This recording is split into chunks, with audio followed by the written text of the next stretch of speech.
Já se inscreveu no canal? Somos mais de 1 milhão de inscritos por aqui. Muito obrigado pelo carinho. Você que ainda não está inscrito, like no vídeo, inscreva-se, que é importante pra gente. Não custa nada, é de graça. Agradeço muito pela sua participação, beleza?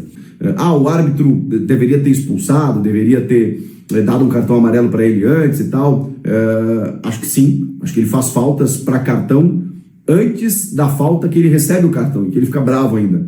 Mas, cara, falando especificamente do Ranieri, ele tá na dele.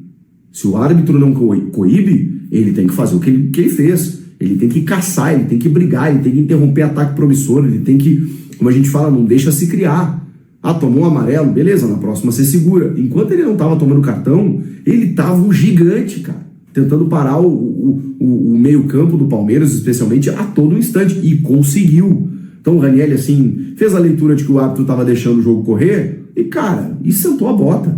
Teve uma falta na entrada da área que eu acho que foi, né, que o juiz não marcou e tal, mas ele, cara, ele jogou. Ele sentiu o clima do jogo, sentiu como o árbitro estava apitando e foi para dentro. Eu tenho certeza que é tudo que o torcedor espera de um jogador lá dentro, que represente e que, clássico, saiba como jogar. Essa solidez defensiva talvez seja o grande trunfo do Dorival e dessa nova fase. A partir de agora, a gente tem lucros, né? A gente tem benefícios com a entrada, com a volta, né, do trio ofensivo Garro, Memphis e Yuri. Mas o que eu estava falando sobre a preocupação é porque você tem um time titular, mas você não tem reservas. O Corinthians não tem reservas à altura para poder disputar grandes competições e enfrentar uma sequência longa. E é por isso que a gente bate na tecla dos reforços, apesar das dificuldades financeiras, dos problemas, sabemos que eles existem. Agora, existem carências detectadas e o próprio Dorival sabe disso, tanto que pediu isso e foi-lhe prometido isso. Então, é algo que precisa ser resolvido. Porque, assim, realmente, o Corinthians precisa de reposições. Cara, se jogar com esse time aí, se esse time jogasse 90 minutos, todos os jogos até o final do ano, eu ia dizer, tá lindo, não precisa mais. Mas a gente sabe que não é assim que funciona, né? E aí, quando a gente olha para o Campeonato Brasileiro, pensando que o Dorival deve preservar jogadores, pensando na volta na Copa do Brasil, a gente imagina que o time vai enfraquecer significativamente, né? O que eu acho que o Dorival vai fazer? Como ele fez contra o Botafogo.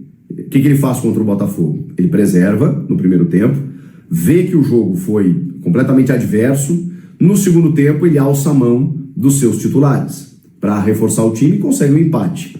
Diante do Fortaleza, é um jogo na Neoquímica Arena, domingo às 4 da tarde, eu acho que ele vai dar uma misturada. Ele vai perceber quem tá bem, quem não tá.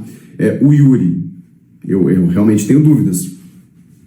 E ele mesmo falou sobre isso, né? A gente vai ter que ir vendo jogo a jogo. O Yuri tem uma condição física muito boa, mas ele tem que fazer os seus testes, do tipo assim, caramba, você tá voltando depois de 50 dias. Aí você joga meio tempo com um jogo, joga 90 no outro. Será que não é bom dar uma segurada agora? Exatamente pensando ali na frente, tudo vai depender. Se ele estiver super bem, não tem por que ele não ir para o jogo. Mas eu acho que até por essa condição, o Yuri pode ser um cara mais para segundo tempo, tá? O Memphis a mesma coisa. Você precisa ter o Memphis num nível de intensidade de jogo muito pleno para jogar esse jogo do Allianz Parque. Então, acho que uma segurada no Memphis será interessante. E o Garro, cara, você não pode perder o Garro. Então, assim, e aí como é que faz? Como é que faz? Você não tem mais o substituto do Garro, você não tem mais um Igor Coronado. Olha como o elenco é curto. Aí você vai jogar o ataque com Thales e Romero. Beleza, você vai dar chance para os caras. Já diminui bastante, né? Aí você vai ter que fazer um outro modelo de ataque. O Bidon, daqui a pouco, seja esse meia, com Charles. Aí você vê, né, Ranieri. Acho que o Ranieri tá suspenso para esse jogo? Não, acho que o Ranieri volta, inclusive. Não, o Ranieri voltou, entrou no segundo tempo contra o Botafogo. Mas enfim, aí você tem Martins, você tem Ranieri, Rian, né? Dá para dar uma rodada ali, né? A defesa dá para colocar o Kaká, o Choca que tá suspenso. O Choca não vai poder jogar, então vai ter que jogar mais um zagueiro. E aí ele vai ter que colocar ou o Gustavo Henrique ou o André Ramalho. Provavelmente o Gustavo Henrique junto do Kaká, ou o Félix Torres. Pois é. Vejam como o elenco é curto. Na direita, não dá para contar com o Léo Maná. E aí você faz o quê?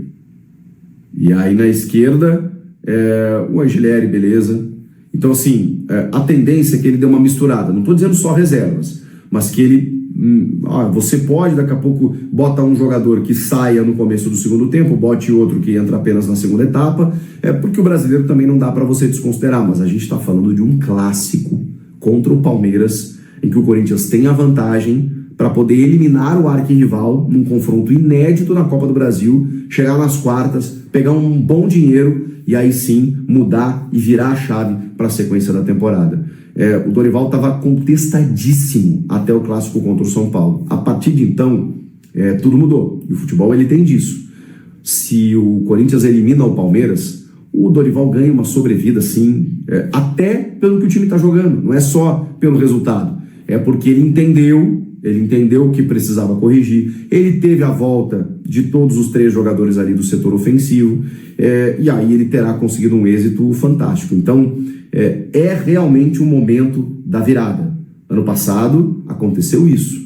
Nós vamos enfrentar um Fortaleza que perdeu para o Santos em casa, velho. Então, assim, o Fortaleza não vive uma grande fase, tá? Não vive uma grande fase. Então, dá para jogar com um time misto contra o Fortaleza, tá? Um time misto contra o Fortaleza e a gente mais inteiro, né?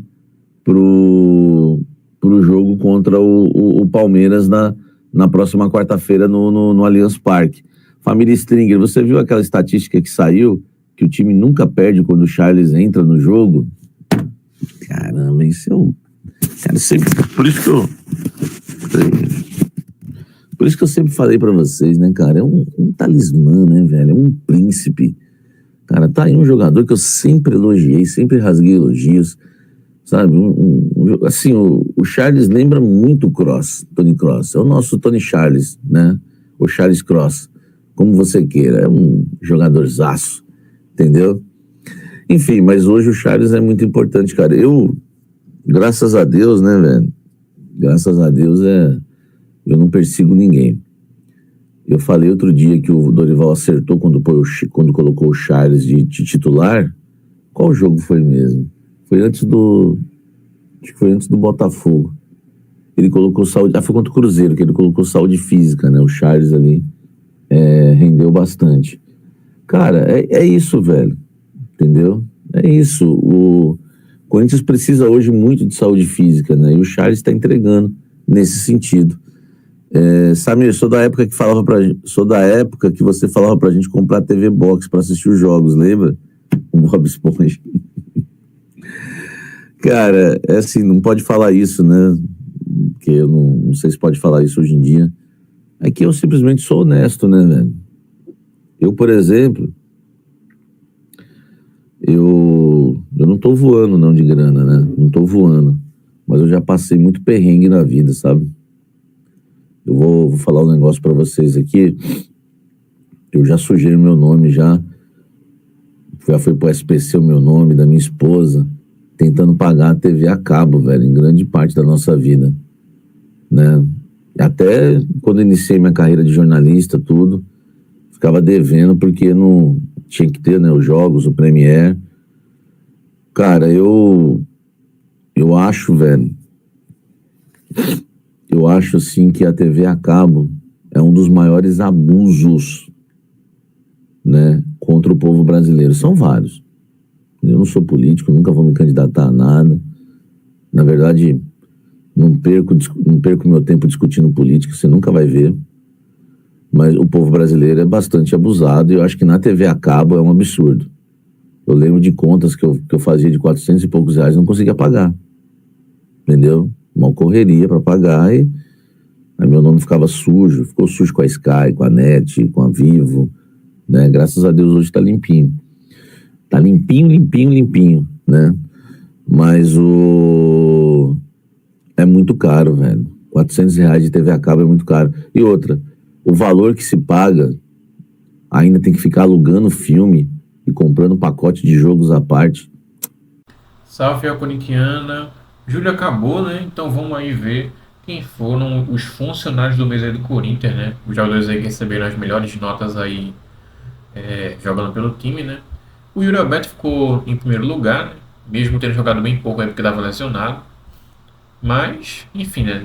Com 2 jogos disputados aí, ele conseguiu 6,5, né? Que foi a maior nota aí. Seguido aí do Garro, né? Que disputou 5. E o Gustavo Henrique, que disputou aí, né? 3 jogos apenas, mas que também, né?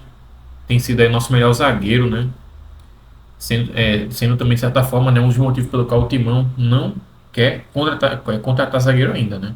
Então, pensa assim, se não quer contratar zagueiro, renovou com o cara, pô. O GH não renovou ainda não, tá, gente? O time já renovou com o Bidu, já renovou com o Yuri, mas não renovou ainda com o GH, não. No caso do Galo, né, o time renovou ano passado, né? Aumentou o salário e tudo, mas até agora nada do GH, né? Enfim, vai Corinthians.